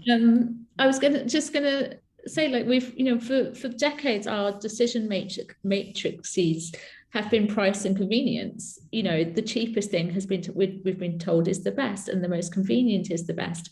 And I think moving away from that model, whether it's secondhand, whether it's repair, whether it's not buying anything at all, whether it's sharing, and just rejecting this price and convenience thing as the way that we value the things that we do have in our life, or the things that we need, is really, really important. And obviously, you know, price is a problem for people if you know, green things cost more, but there are other ways to get around that, as Sabine was saying, the community, the sharing, the circular economy. But yeah, just being, I think just being aware of how much price and convenience drives our decision making, and then choosing to take that out, leads to a completely different world. It leads to a world where we do rely on community and sharing and bartering and all the sort of things you were saying, Sian. I think it's really interesting, our mentality, because obviously we are pack animals. We like to do what everybody else is doing. If you look at things like secondhand, there used to be a real kind of stigma against secondhand, and it just wasn't fashionable to do it. And if you look at the fashion industry, they are now all over that, and it's been rebranded as pre-loved, and there's apps for it and everything else. Again, it's consumerism wending its way in, and it's brands finding ways to survive and make more money. But at the heart of that is actually that social stigma around secondhand went away. And if you look at the kind of youngest generations of consumers, that's how they're shopping now. So it's really interesting how, when our mentality as a society shifts as to what is acceptable and what's not, how we completely change our behavior. It just so happens that advertisers have capitalized on that and you know, jumped on pre-loved as a thing. But actually, if the shift we were to make was that consumption is now consumption to excess is now socially unacceptable, that behavior would massively shift. But even the luxury, oh, sorry, Jo. I was going to say, following on to that, I think it's back to that powerlessness thing as well. I think we've been taught over the last decades that we have to have ownership, we have to have control. You know, we haven't got much time, so you have to own your own car. If you want to clean your carpet, you need to own your own carpet cleaner. You know, we all have to own everything, and everyone in a block of flats all has to own one. You know, it's that thing of, can we step back from that control? Can we accept that we don't have to have control over everything, and we can actually reach out and be part of our community, or God forbid, do without it at all? I'm up for less cleaning. Yeah, that's also good. I think as well, like the people that perhaps 10 years ago were flaunting their wealth and flaunting their things, and not just owning one car, owning 20, you know, the super, super wealthy. And obviously there's still a lot of people like that, but the more forward thinking of the wealthy people, it's all about time. It's about time, it's about experiences, it's about family, it's about privacy. That is what they're now valuing. It's not ostentatious wealth. So I think, you know, I think there's always quite an interesting sort of trickle down effect, isn't there? You know, where people at the sort of the 1% start going for, and it takes about 10 years to trickle down to everybody sort of wanting it. But we are starting to value things outside of just collecting more stuff. So I think, you know, there's even at the wealthiest end where they could buy anything they want, they're not buying just endless crap, wealthy crap. Some of them are. Well, some of them are, yeah, can't count for everybody. Space rockets. Yeah, Yeah, exactly. well, yeah. Experience in outer space, that's the latest must have, isn't it? But no, I do think that coming back to kind of being an activist in this space, it is about having these conversations, and it is about actually, if those are your values, you know, anti-consumption and slowing down and changing your lifestyle, then being proud to talk about that and being able to share that and show what that looks like. Because I think actually it can be really difficult to make that shift. If you think back, probably a lot of us on this call have made big shifts in our lifestyle at one point or another towards being more values aligned and less consumptions driven. I know I certainly did, and it can be really hard to actually think, what does that look like? If you know that you want to do it, but you don't know how. And I think we look to our peers then for that kind of model. So I think that's why things like fast fashion is so kind of trendy and, you know, keeps that trend cycle going, because it is that, what's everybody else wearing? What's everybody else doing? But actually, if we shift what we value and we are able to talk about that and share that, I think that could be really powerful. I think having the conversation, I mean, I always say to people, you want to be that really annoying person at parties, because we don't have that luxury of time anymore that we can think everyone's entitled to their point of view. Let's have a nice social occasion. You know, I've got to the point now where I'm happy to have a conversation with people and be the one that's maybe a bit irritating and sanctimonious, because you're not trying to annoy them or anything, but you want to open the conversation up so that we're not all being polite. We do have to talk about the situation that we're in, the IPCC report and things like that, but you always have to look at it from the other person's point of view and try and bring them along with you. I don't mean just go out there standing up and ranting. You have to try and bring people with you. And I think one thing that is always important to avoid is the whataboutism, because it's like they'll say, oh, Prince William's talking about the Earthshoot project and saving the planet, but it's okay for him because he's got a private jet everywhere he goes, kind of thing. But people use that kind of thing as an excuse to not do anything themselves, or to just belittle the people who are doing something. If someone's been brave enough to put their head above the parapet, you know, you want to take the positive out of that and talk about it rather than putting it down. So I think we can always do it in a positive way, but we just have to keep the conversations going and try and bring people along.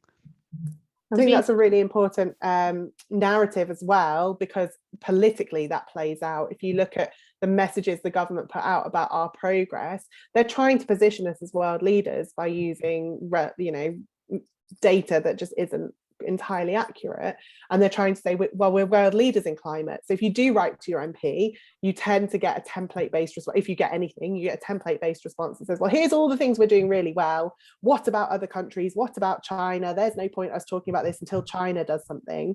Well, you know, actually that's just a way of deflecting responsibility. So I think we need to be aware of that, not just in our day-to-day conversations and discourse, but actually how that's playing out in kind of a national narrative as well. Definitely, yes. It's definitely something where I don't know whether it's just in Britain or whether it's an international thing. Of we're really good at shooting people down. You know, if they have dared do one ungreen thing in their life and they're now campaigning for green issues, or you know, and I think just trying to be a bit kinder. Yeah, too right. To those people who are sticking out the parapet. But there is a fine line, as you were saying, Sian. It circles right back around to greenwashing. Yeah. You know, people will do one action and then try and claim their entire brand, life, whatever, has been completely perfect. So I think there is actually quite a fine line between supporting people and then being able to, you know, whitewash what's gone on before. But I do worry that puts us off as brand owners. I know we've got a few brand owners here on the call, even just as consumers, because we've got that culture of whataboutism and, you know, and essentially picking on people and saying, well, he can't talk about the environment because he's got a private jet. You know, on a smaller scale, I can't talk about it because I bought a coffee in a non-reusable cup the other day. So I think we get scared of that, and I know when I work with small brands on their marketing, they're often very scared to talk about what they are doing because they don't want to be called out for what they're not doing, and they don't want to have those awkward conversations. So I think that we need to be aware of that when we're having these conversations as well, that we're not putting ourselves off by worrying about that. Hi, Wendy. Honestly, this has been so engaging, and I'm so glad I rushed back from the gym, so I'm not quite. Oh, well I managed to shove something healthy in my mouth. But seriously, this has been so engaging. I could just listen to the chat all the time. But I just thought I just wanted to contribute. There was something I happened upon, like I happened upon this group as well this last year. It was something organised by The Economist. So it was Sustainability Week a couple of weeks back, and I'm not kidding. It was over 4 days, and there were a couple of ones I wanted to hear. In particular, the CEO of IKEA and his how he was going to make the business a bit more of a circular economy.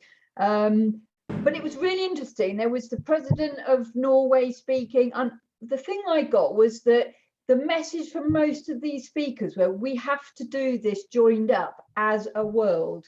You know, we can't just, and this is what concerns me about Boris, and I have got it virtually from my MP's mouth, who's a Conservative MP, because she informed me about 2 months ago, he really wants to be the lead on this and whatever. So I just don't believe really what he's doing. And the measures that I've tried to be as green as possible, I tried to get ground heating when I moved into my property 10 years ago, and I couldn't do it. I've tried to get all the grants, but I don't qualify. Do you know what I mean? So it's just not making it accessible to the everyday person. And like this 5,000 grant, when they've said it's only going to be just, you know, a tiny amount of what the whole cost is going to be. So I'm looking for real sensible, pragmatic measures, and the only way you're going to get that is talking to us, the consumers, and say what will help our lives and what will help us be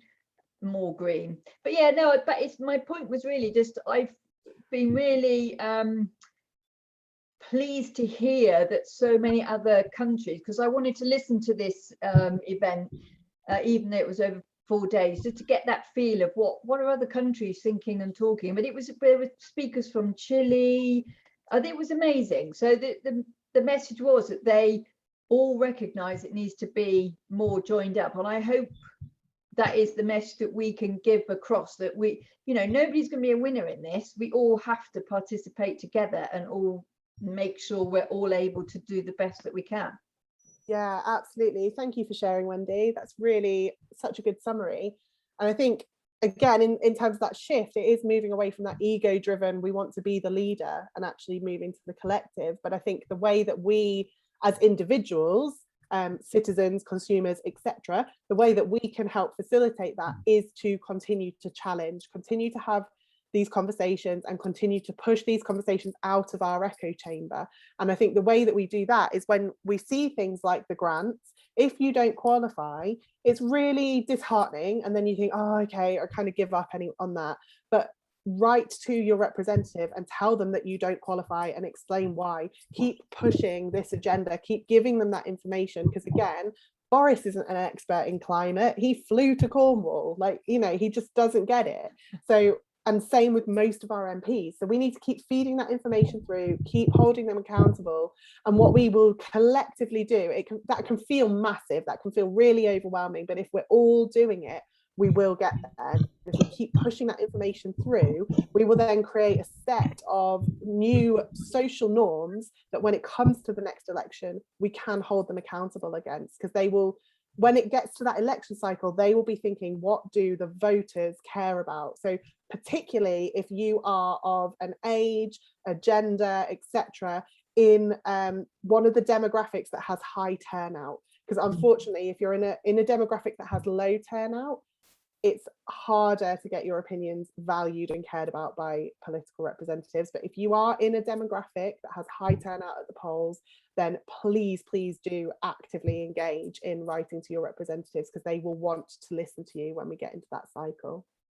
I think as well, not just seeing our national borders as be all silos. You know, we have got the United Nations, and certainly in the UK, I don't know if it's the same with where you are, Sabina, and other people, that we kind of see that our national thing is the top, whereas in fact we can go further than that. We can try and increase the power and visibility of the United Nations by talking about the work that they do and making sure that they get the coverage. And I'm not saying they're perfect or anything like that, but it's just the buck doesn't have to stop with our national governments. We can be pushing beyond that too. But I mean, we've seen with COVID, like how actually having a national approach isn't really the way forward. You know, we need to have an international approach and a joined up approach. Otherwise, as we can see, it's tracking on and on. And also, so many of our bigger issues it can't be constricted to borders. You know, clean air quality, the status of the seas. You know, we're not concerned just about the 10 miles that surrounds the UK coastline. So I think, yeah, working and actually learning from other countries, like Wendy was saying, it's really interesting to see what other people are doing, because we don't all need to start from scratch. And, you know, we can look at what other towns and cities and communities are doing and pick and share the best ideas to sort of ramp up that change more and more quickly. Yeah, we do rely on other countries so much. It's always played down how much we rely on other countries, but most of our raw materials and all of those kind of things come from abroad. And as we know, most of the rubbish is dumped abroad as well. You know, we need to be making it more well known how interconnected we all are, and not just standing all on our own. It's really important. Absolutely. And obviously there are some really positive examples. That was one of the things when I was writing my book. I looked at some of the countries that are doing some of these solutions really well, because I wanted to come at it from a solutions focused point of view. You know, what can we actually do about this? And where is it working and where is it happening? And that is so heartening when you start to look at those solutions. So I would give a shout out to the Project Drawdown, which I'm sure many of you are aware of. There's a really good TED talk and a book as well about really practical solutions. And just thinking globally, there's also obviously the campaign around bringing in a law against ecocide. So that would be an international law that would have some interesting ramifications. I think there are some limitations to that would need to be worked through around. You can't hold corporations accountable under that kind of international law and things, but there's a lot of work going into that about how to make that happen. So let's go to questions. If anybody has any questions, obviously you're very welcome to come and join in the conversation as well if you've got points that you want to make. But if anyone has any questions for any of our panelists or anyone that's spoken, please feel free to pop them in the chat or unmute yourselves. Arshad's put a question in the chat.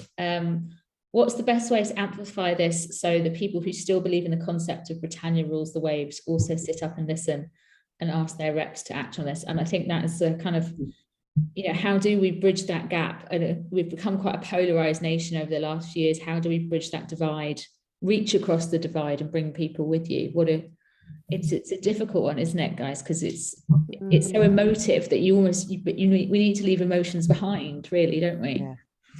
It's a really good point, Arshad. I think what we were talking about earlier around kind of getting out of your echo chamber and thinking about people's priorities is the important thing there. And I think we can't underestimate the role that the media play in that as well, and the divisions in this country that have been stoked by the media. The documentary about the Murdoch dynasty, the 3-part documentary, I think it's 3 or 4 parts on the BBC. If you want to boil your blood, it's very well worth a watch. I was pregnant last year and I had very low blood pressure during my pregnancy, and that was the one night where I didn't actually feel horrifically faint and ill when I was watching that, because it put my blood pressure up. But I think when you watch that and you see the kind of web of power that is wielded by one corporation, and the way that they control the narratives, they look in particular at how they controlled the election cycles, or still do, and Brexit, and how far back that went in time as well. So I think that's really, really interesting. And again, I think it's pushing back and saying that that's not acceptable, but it's pushing back against the things that are most effective. You know, if we all suddenly, as consumers of the media, pushed back and said we don't want Rupert Murdoch to control all of our outlets, then things would have to change, because there would be enough of a groundswell of demand. But I think, Georgina, what you were saying earlier, you know, there's so many different issues, there's so many different things going on. How do we create that swell of people? How do we get everybody onto the same topic? And it does take things like the pandemic to focus everybody's mind on things. So how do we have those moments in time to change these things that would be, I like to think of it as like the dominoes in the system. So the media is one domino, and if we topple that, then a lot of other things fall into place. Definitely. And like speaking, you know, someone who's been in the media for 20 years, it's incredibly depressing. It's a depressing industry to work in. It's one of the reasons I started Pebble, was because I didn't want to be part of the mainstream problem. But I think, again, just like we've been talking about our consumption of products, our consumption of media has to change as well. And supporting brands and platforms that aren't the big guys that are stoking division is super important, just as it is to support the sort of the brands and the products that do good. So, you know, yes, there's obviously Pebble, there's us, hello, there's Ethical Consumer, where we are here, amazing. There's Positive News. There's a huge range of outlets and platforms that you can support. And actually what that does as well is the advertising industry is starting to wake up and change as well, and go, okay, well, it's not just enough greenwashing in your advert and the products you're promoting. Where are we putting that advertising money? Where are we putting that marketing spend? Is it right that we put it all with right-wing press because they've got massive demographics? Or is it right that we start to break it up a bit and support different publishers or independent podcasts or whatever it's going to be? So the more that we, again, throw our weight behind those other platforms and take those numbers over and start to see more traction there, advertisers will follow and take notice as well. So I think, again, media does come down to us as well. Yes, it's definitely, they have bigger narratives and there are some horrible things going on, but we buy those papers, we visit those websites, we click the apps, you know, we do the clickbait. I think being more conscious of what we consume in media terms is super important. And Georgina, you and I have both kind of taken a stand on that this year by moving away from Facebook for our communities and moving over to Mighty Networks, which is not ad revenue driven.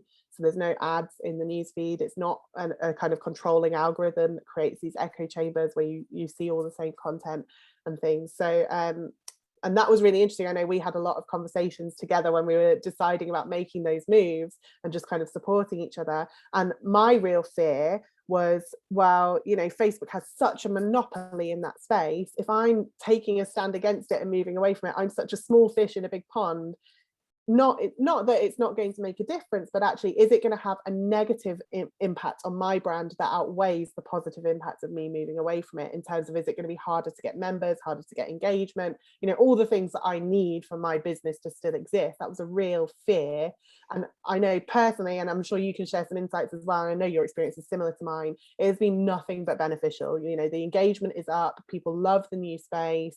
It's helped us kind of refine what our community is for and who it is for and how it works and things, and that's still a kind of work in progress. But I think a lot of those fears were really coming from that fear-based space of being up against these giants, these monopolies, and just thinking I am too small to make a difference, and then actually going, well, I'm going to do it anyway, and finding that that was a false belief that has been put in my head from elsewhere. Absolutely. The biggest, same as us, Sian, like we moved in April, and I think you moved about the same kind of time, like the biggest weakness, which I thought would be that we aren't on Facebook anymore, is actually our biggest strength now when it comes to our community, because everyone's come to us because we're not on Facebook, or they're happier with mood, so they're more engaged, or, you know, it's a conscious choice to find an alternative, so people are already more engaged when by the time they've signed up.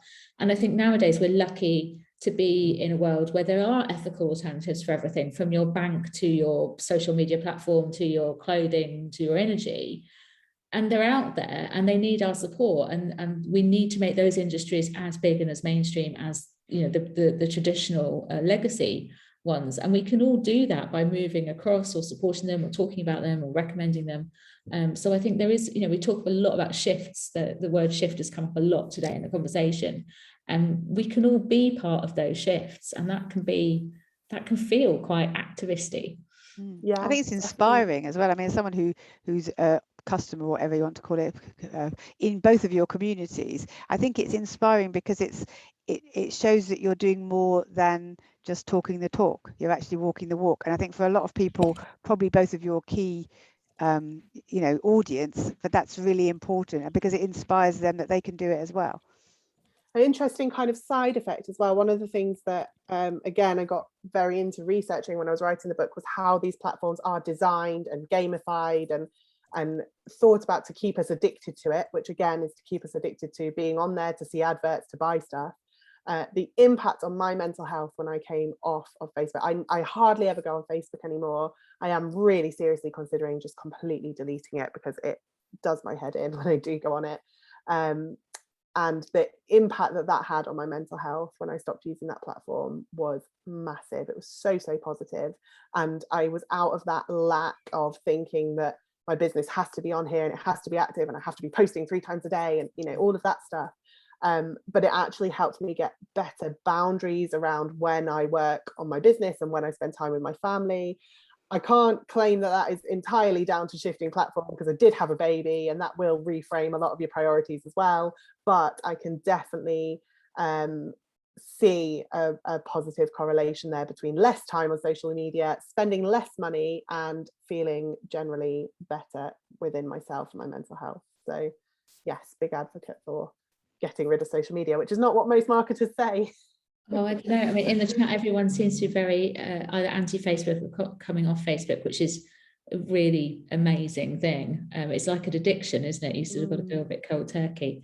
But again, if we all do it, then something new will fill that gap. And yeah, that's something new. And Facebook are panicking. They're panicking already. You know, they're talking about a rebrand because they can see that people are deserting them in droves. So while we all agonize over an individual decision, there's millions of us making that decision. That's going to have a real impact on how Facebook behaves and what impact they can then have on future elections and disinformation and all of that kind of stuff. So yeah, it's a really good microcosm of the impact that you can have on your own and as a community. As a slight digression, sorry, Sian, if anybody hasn't read or listened to Lord David Putnam's resignation speech from the House of Lords, I think it was last week, and he talked a lot in his speech, which is totally awesome speech, about social media and the effect on young people, and he steps through it. He was involved in the committees on trying to regulate social media, and he talks a lot about it. And if that doesn't make you want to reconsider the social media in your life and in your children's life and young people's lives generally, then you know, definitely go and have a read of that speech, because it really, I think it's, I know quite a lot about some of these areas, but there was some eye-opening deductions and conversations that he had within that, so recommend it. It's Lord Putnam. Yeah, Simon makes a good point. I'm kind of laughing at it, like, sign me up, but shouldn't you be on Trump's new social media platform to engage with the broader community? But yeah, I think it's just the you know, put that aside, but I think there's a really valuable point in there around echo chambers and actually how social media are, the big platforms obviously use their algorithms and use their machine learning and everything to create echo chambers and keep us in those echo chambers, to make us think that everybody thinks like we do. I won't be signing up to Trump's new platform, but I am very aware that we do need to get out of the echo chambers that we're in. And I think that is a really, really important point. And that, you know, Arshad was touching on that. Sabina, you were having a good conversation with him there about, you know, how do we reach the kind of Rule Britannia audience and convince them to get involved and things. But yeah, I think that there is a really important point in there, definitely. Hi, Simon, you've turned your video on. Nice to see you. Oh, you're still on mute. Sorry, I was lurking in the background, so I thought as I'd made a sarcastic comment, I should at least put my face there too. But, no, really, really useful conversation. I mean, I think it's, you know, the whole greenwash thing, fascinating to hear about. I think also there's the other side of it, which you definitely get with Trump and false news and things, that just because something seems to be, you know, I mean, I guess EVs and wind turbines are a big thing. You know, if you're interested in birds and somebody tells you that wind turbines kill birds, then the immediate reaction is anti them. And so we're very manipulable in that way. And, you know, the facts behind it, I mean, I you know, put my hand up, I've worked for the plastics industry, and, you know, hence my comments about them not being all bad. I absolutely agree that, you know, the way in which they're used. I mean, what I'd love to know is, why was that anti-plastics campaign so successful? I mean, my feeling was because it was something external. It wasn't our problem to solve. We could hand it on. And a bit like people with littering, litter's an issue that everybody will unite around, because of course we're not causing the problem. I don't litter. I'd never litter, obviously not, you know, sort of thing. It's somebody else. And when it's our own behaviors, you know, I don't know it's quite so easy. And I'm you know, I feel we do need to change our behaviors as well as companies' behaviors. And you're right, by our purchasing, you know, even the odd purchase from Amazon or whatever keeps their business model going, because there are 8 billion of us. And if we each buy once a year, that's still a pretty good business. So anyway, I think having that realization that what we do isn't in a bubble, even though we're all kept in bubbles on social media, there is an impact because there's 8 billion of us, and you know, we are tribal and we like sheep, and you know, we like to do the same thing as lots of other people. So that scale is the terrifying thing. And Sabine makes a really good point. I was going to make the same point. I genuinely believe the plastics is because it's in front of you and it's a visible thing. You can pick it up. Everyone knows what a straw looks like. Everyone knows what a plastic cup looks like. It's an easy value signaler for us to go, oh, well, do you know what? I care about the environment, so I won't, you know, I'm not going to touch that plastic cup, whatever. You know, we like showing off. We like sort of demonstrating that we've learned something new, or we're the earliest adopters of something. And I think plastics allowed people to do that in a really sort of quick and easy way that didn't affect our relationship or behaviors too much. You know, we've changed, but actually haven't sacrificed anything or changed anything systematic. I think your point, Simon, about passing on responsibility, it was a very, you know, and the campaigns that really did take off were the ones about sending the plastics back to the supermarkets and the brands. So this is not my responsibility. So we didn't have to necessarily change our individual behavior. We could change it on a very small level that didn't take a big financial or emotional investment, and we could get that social credibility from it. And I think there was an element of shock as well, that actually people went, oh gosh, yeah, why haven't we thought about this before? And it, you know, and then timely, because the media jumped on it and everything else. So I think it was that kind of perfect storm of all the different things that need to happen to create behavior and social change. And Sir David Attenborough. Yes. David Attenborough is key. But I think the other one, I mean, Wendy's point about lack of grants for things, I think the expectations being given to us that we can do very little and get a huge benefit. So I mean, I was on an insulation thing and people were asked, if I spend £100 a year, you know, would you be willing to spend 100, 500, 1,000, 5,000, 10,000 to get £1,000 saving a year in your fuel bill? And very few people said £10,000, which is probably what you need to spend. So we're all led to the expectation that we don't have to do much. And, you know, the opposite of green, well, I mean, I think it is greenwashing in a way, is that you buy this one product and it will solve all your environmental things.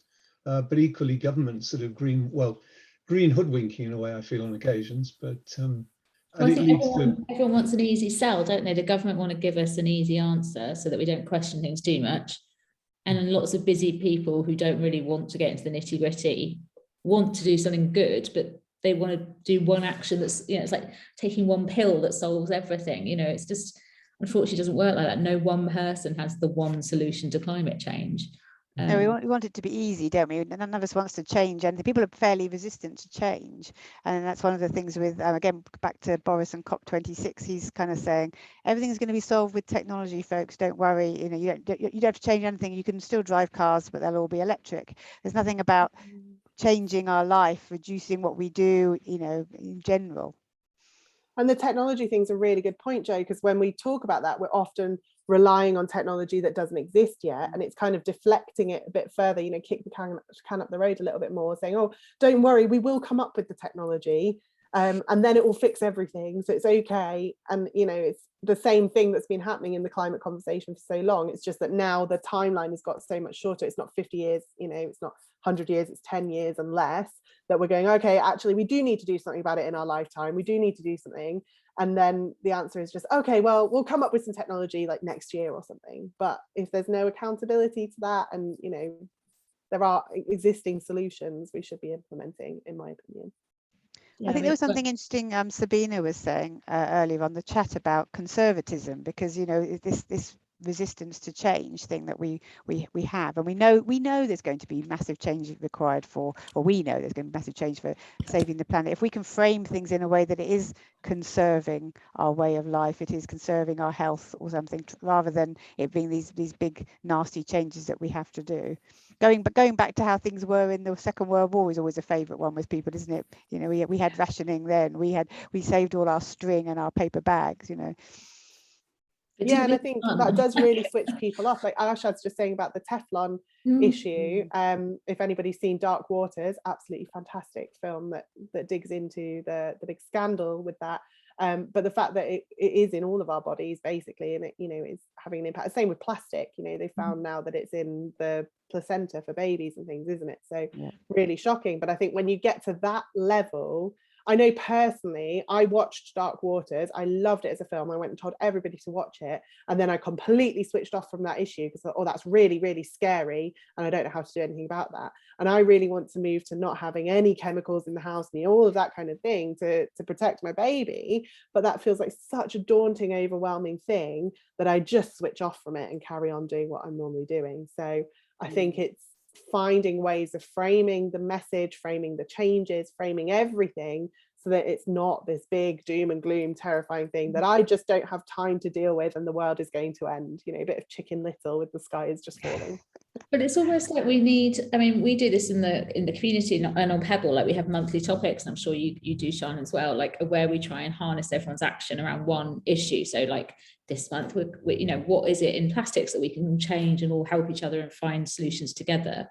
But it almost feels like we need to do that as a country or as a globe. And I know we have awareness days and there's Zero Waste Week and there's Plastic Free July and Secondhand September and stuff. And all of these things are great at drawing in attention for a little bit.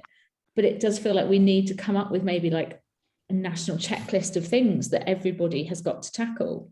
And you spend 3 months tackling your bathroom, or you spend a year working out what you're going to do in terms of your car situation, or but you know, as well as being from a sort of bottom-up approach of all of us talking about it, being a sort of very comprehensive top-down approach as well. And I think that's where we do get trapped in kind of news cycles and where the kind of political inaction sometimes comes from, because they are reacting to what's going on. They are, and obviously the environment isn't the only piece of policy that they have to make and the only thing that they have to do, and they're being reactive. So then if there's another event, say a pandemic, that they suddenly have to go and respond to, it takes time, it takes resource, and it takes public attention. So I think the key there is the public attention bit. You know, you can't help if there's going to be a pandemic, but if we keep that in the agenda, we keep that in the conversation, and we keep pushing these messages, then it's holding them accountable to not being able to go, well, we'll deal with that after COVID, we'll deal with that in 5 years when the technology is there, we'll deal with that later, you know, we'll put some money into funding innovation now, and then the technology will come later. I think it's that accountability piece, and the only people that are going to do that is us, the everyday citizens and consumers that need to be holding them accountable.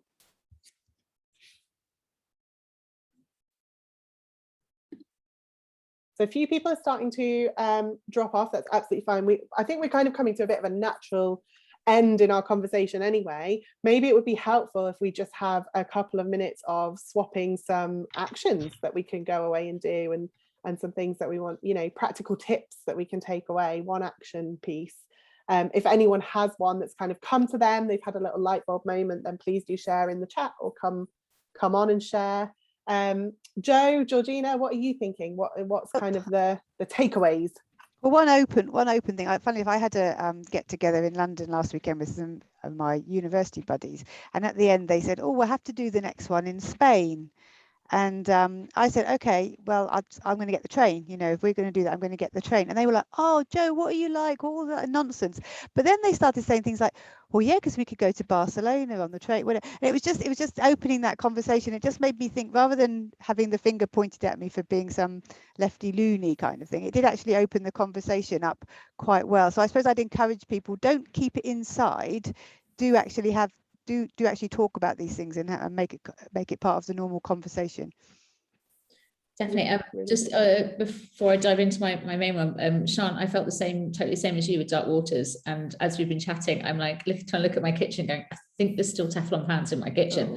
And now I've got really worried about it again.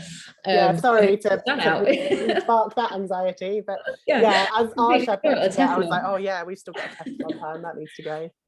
I think for the moment, for the next little while, what we're focusing on is COP and trying to unpack as much of COP as we can for people. So we've got a whole series of columnists over the next few weeks that we're going to be sending out on a Wednesday. So we've got loads of opinion pieces, loads of explainer pieces from lots of different angles of people that are already doing incredible stuff, and also people talking about where the areas that COP is going to fall short or is missing. So just even for myself, and to be able to talk to all the people in our community and on Pebble, trying to get myself as clued up with COP and what's going to come out of it as possible, because even I'm sure you guys must feel it, and lots of people in this call, you know, are probably far more expert than I am. There's a lot to get your head around, and it's not always easy. So hopefully trying to unpack COP and make it relevant to the everyday person, because I'm not sure how relevant it really feels. Yeah, we had a good conversation about that the other day on one of our ethical hour calls about the kind of wider reactions to COP, and a lot of people were saying, you know, outside of their echo chamber, talking to friends and family, they didn't really know what it was, you know, how it's going to affect them and things. So I think that's a really important one, making it as accessible as possible. The thing for me links to that, but I think I'm really kind of trying to encourage our community and encourage people to think about their own self-care for two reasons. One being that at the moment we've had a lot of very heavy stuff from the IPCC report, the pandemic. You know, we've all been in that survival mode for a long time. We will continue to be in that, and I think there's going to be a big flurry of action with COP in terms of the campaigning we're doing, the talking we're doing, the stuff we're doing on social media, consuming that information, which in itself is quite exhausting. And then there's potential, if that doesn't come to action from the global leaders, there's potential to hit a real downer after that and think, oh, why are we doing this? This is exhausting. And I think we all live in that cycle. And Sabina, you hit on it so eloquently when you were talking about the kind of consumption cycle and getting off of that, because that feeling of lack, that insecurity, you know, not looking after our self-care is when we are tempted to go and buy things and stuff. And I think we're at that moment in time where the wider public are engaged, and if we as the echo chamber lose our ability to stay engaged and to keep pushing, and we hit that burnout, everybody else is going to go, well, what's the point? I can't do anything and I can't change it. So I think this is a marathon, not a sprint. We need to be treating it as such. We're in sprint mode right now because COP's happening now, and we've got to, you know, capitalize on that and get our message out. But actually COP is the starting point to rolling out the IPCC report and the innovation and everything else that's going to come with it. And what is going to be required of us, I believe, but as well as a big flurry of action and talking and deciphering COP, is holding them accountable for the long term. And to be able to do that, we need to be in a really good place mentally. So self-care, community, connection, finding ways of doing activism that fit with your lifestyle, I think are just really, really important. And just accepting that if you are in that space of like, I've been in survival mode for 2 years and I need a break, then even if it is COP, take that break, because there's going to be plenty of time to make this action happen. And when you can't do it by yourself, I think that's been a real key theme of today, is that we are a community and we have to act as such. Some really good points coming into the chat as well. Wendy, keep asking local businesses we come into contact with what their plans are to reduce their carbon footprint. I think that's so key, Wendy, you know, not just letting them say, well, we offset it, but actually what are you doing about reduction? And great point from Ian that you can save the chat. There's been loads of links and resources in there, so you can hit the save button and save that. I will send a follow-up email as well and make this recording available, and I'll attach some of the links that we've mentioned as well. If anyone else has any other points that they want to share, then please do. We have still got a little bit of time, but just to thank everybody for engaging today, everyone that's come on and spoken, everyone who's been really active in the chat, everybody who's just been listening and absorbing as well. And of course, Joe and Georgina for joining me and speaking. Just tell us where we can get involved further. Obviously, this was part of Ethical Consumer Week, so you will all be aware of Ethical Consumer magazine. But Georgina with Pebble, Joe, where does it come from? Where can we get involved? What would you like to tell us as kind of next steps? I'll go quick then, because Georgina's going to have loads to say. Obviously, there's the business that I run if you're a business and you're looking at textiles, but also we have the Where Does It Come From podcast, which is on major platforms, Spotify, all of those. There is actually one from Sian on greenwashing that we did some time ago, if anyone would like to listen to it more in depth about greenwashing.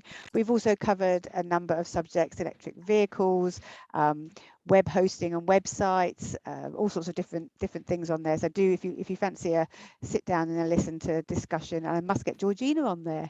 Oh yeah, love to. There we go, that's a follow up. Always. I haven't done a podcast for a while, actually. Yes, sorry, you can find me at pebblemag.com. That's all of our content is all free online, and then you can subscribe through that to our weekly newsletter, which comes out on a Wednesday, and then our special columnist is now on a Sunday morning at 8 o'clock, so you can read them in bed and get inspired. Hopefully you're still in bed at 8 o'clock on a Sunday morning. And also our Ripples community, as we talked about earlier, for sustainable change makers, so come and have a look at that. It's all free, and I'll put all the links in the chat for you. So thank you very much. Thanks for having me, Sian. No, thank you. I would very much like to give a plug to my new book, but unfortunately it is only currently available on that giant platform that we do not like to mention. It is going to be available in more ethical independent retailers when it comes out in February. Probably the best way to find out about when that happens is to connect with me on social media. So Twitter is my platform of choice. Or to join my newsletter, which you can do from scloud.co.uk. I will put the link to it so you can see it, but please don't feel that you have to buy it on that platform, because other more ethical book retailers are available and will be stocking it. It's really weird, isn't it, trying to promote a book but without the main book? You don't want to promote it. I've been in the same situation. The whole message of the book is like, Amazon are evil, these corporations are killing the planet, please go buy my book. So yeah, Not here. Yeah. It's a dilemma. Yeah, oh, I can't wait to read a copy. Thank you. You've got your new book coming out as well, Georgina. Tell us briefly about that. Yeah, I have a travel book coming out next, a train travel book coming out next spring. Oh, so there you go, Joe. The best train routes through Europe. So you're reminding me, Joe, Barcelona's in there. Yeah. It was due out a year ago, so obviously it's been put back until we can all travel more safely again. But hopefully it'll be out in March. So yeah, a bit more of a lighter read. Fantastic. Well, thank you so much, everybody, for getting involved in today. Sabina, it was lovely to see you. And Andrew, thank you for sharing your insights as well. Hope everybody is feeling nice and inspired. And Wendy, it was lovely to see you as well. Thank you for dropping in. Hope that everyone is feeling inspired. And we would love to hear about the action that you're taking, any successes that you have. Ian, thanks for dropping in. Nice to see you. Yeah. Keep chatting, keep this community going, keep having these conversations, and things will change. Thank you, Thanks, Sian. everybody. Bye. Thank you. Bye. Thank you.